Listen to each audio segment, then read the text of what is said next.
প্রথম প্রত্যাঘাত। নৌসেনা প্রধানের সঙ্গে বৈঠক প্রধানমন্ত্রীর বাসভবনে বৈঠকে নৌসেনা প্রধান। পেহেলগাঁওয়ের প্রত্যাঘাতের দাবিতে ফুঁসছে দেশ, বদলায় তিন বাহিনীকে স্বাধীনতা দিয়েছেন আগেই প্রধানমন্ত্রী নরেন্দ্র মোদী।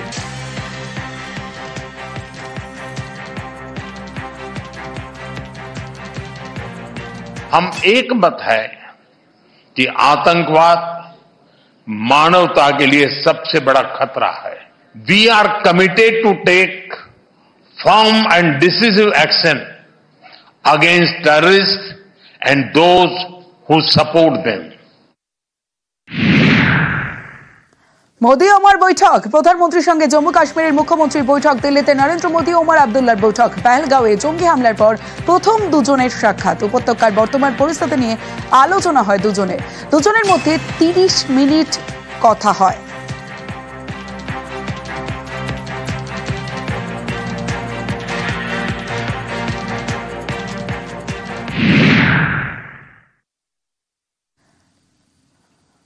বাণিজ্যে সার্জিক্যাল স্ট্রাইক। এবার পাকিস্তানে বাণিজ্যিক স্ট্রাইক ভারতের। পাকিস্তান থেকে আমদানি সম্পূর্ণ বন্ধ, ঘুরপথেও কোনো পণ্য আসবে না ভারতে। করার নির্দেশিকা বাণিজ্য মন্ত্রকের। ভারতীয় বন্দরে পাক জাহাজও নিষিদ্ধ করা হয়েছে।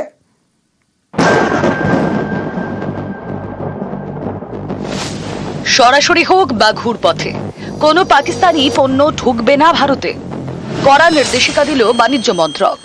শুক্রবার জারি করা নির্দেশিকায় বলা হয়েছে, পাকিস্তানে তৈরি কোনো পণ্য সরাসরি বা ঘুরপথে আমদানি অবিলম্বে নিষিদ্ধ করা হচ্ছে। জাতীয় নিরাপত্তা এবং সরকারি নীতির স্বার্থে এই সিদ্ধান্ত নেওয়া হয়েছে। পরবর্তী নির্দেশিকা জারি না হওয়া পর্যন্ত এই সিদ্ধান্ত কার্যকর থাকবে। এই নির্দেশিকার কোনো ব্যতিক্রমের জন্য অবশ্যই ভারত সরকারের আগাম অনুমতি নিতে হবে। স্বাভাবিকভাবেই ভারতের এই সিদ্ধান্তে চাপে পাকিস্তান। তথ্য অনুযায়ী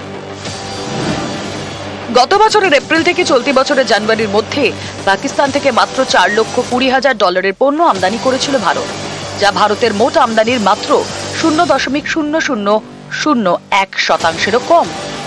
অর্থাৎ পাকিস্তান থেকে আমদানি বন্ধে ভারতের কিছুই হবে না, কিন্তু পাকিস্তানের উপর চাপ বাড়বে। আমরা যেমন প্রায় কোনো দিক থেকেই পাকিস্তানের সাথে বাণিজ্যিক আমদানির উপর নির্ভরশীল নই, পাকিস্তান কিন্তু অন্য অনেক দিক থেকে আমাদের উপর নির্ভরশীল রয়েছে। মেডিসিনের যে কিছু কাঁচামাল, এরকম কিছু গুরুত্বপূর্ণ জিনিসের জন্য পাকিস্তানের আমাদের উপর নির্ভরশীলতা ছিল, বা অনেক ফিনিশড গুডস।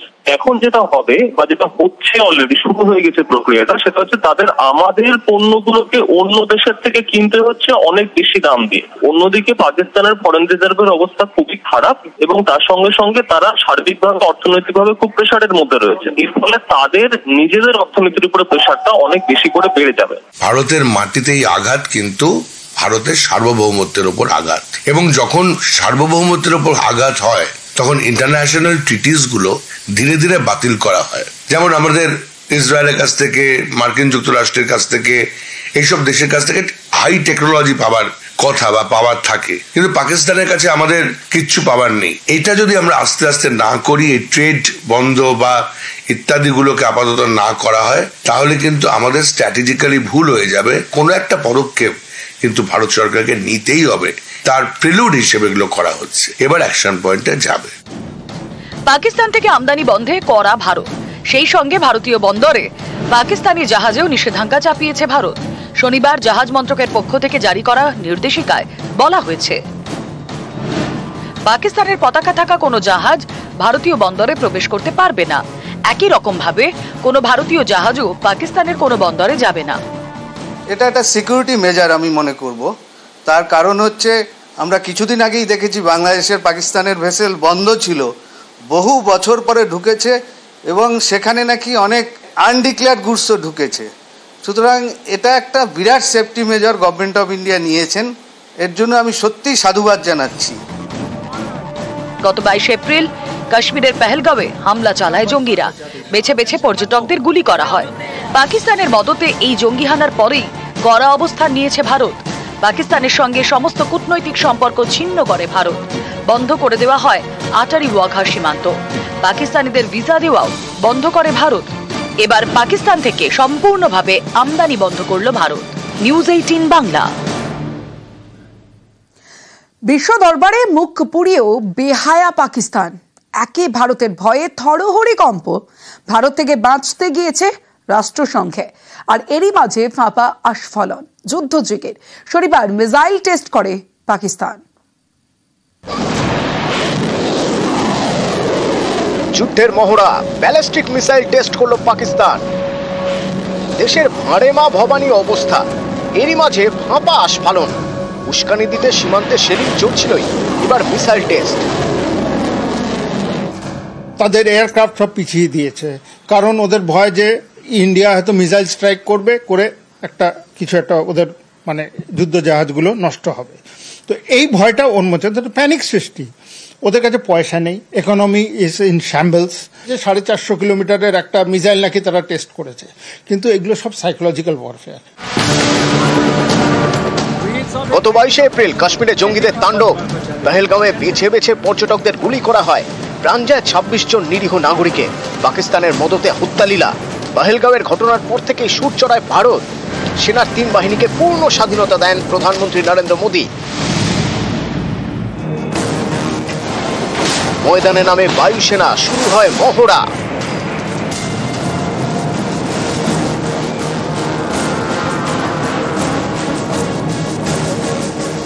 এটা উত্তরপ্রদেশের শাহজাহানপুরে গঙ্গা এক্সপ্রেসের উপর রানওয়ে। শুক্রবার এখানে যুদ্ধ বিমানের ওঠানামা। কয়েকদিন আগে বায়ুসেনা জানিয়ে দিয়েছিল তারা তৈরি, any time, anywhere, any how. এতেই থরহরি কম্প পাকিস্তান।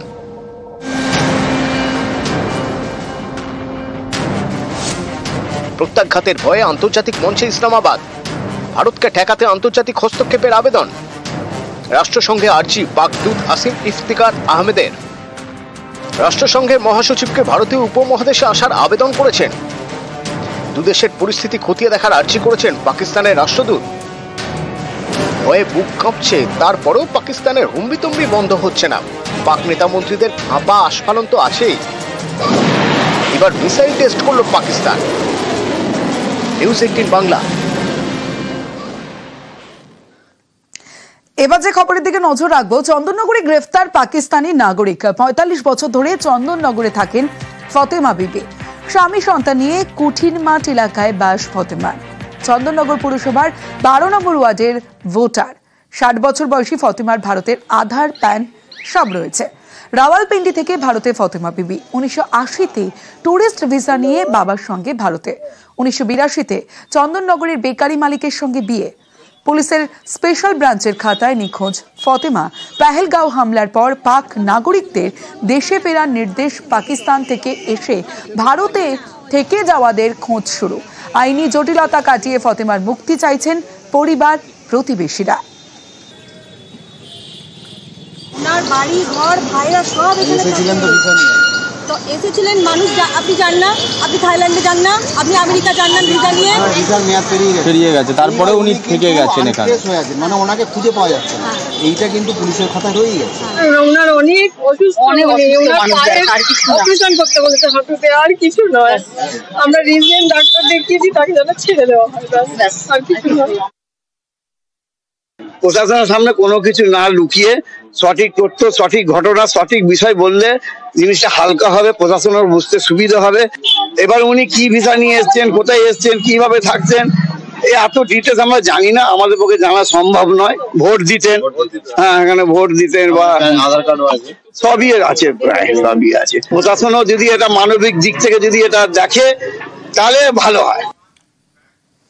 অন্যদিকে এখনো বেয়াদব বাংলাদেশ। কেন বলছি?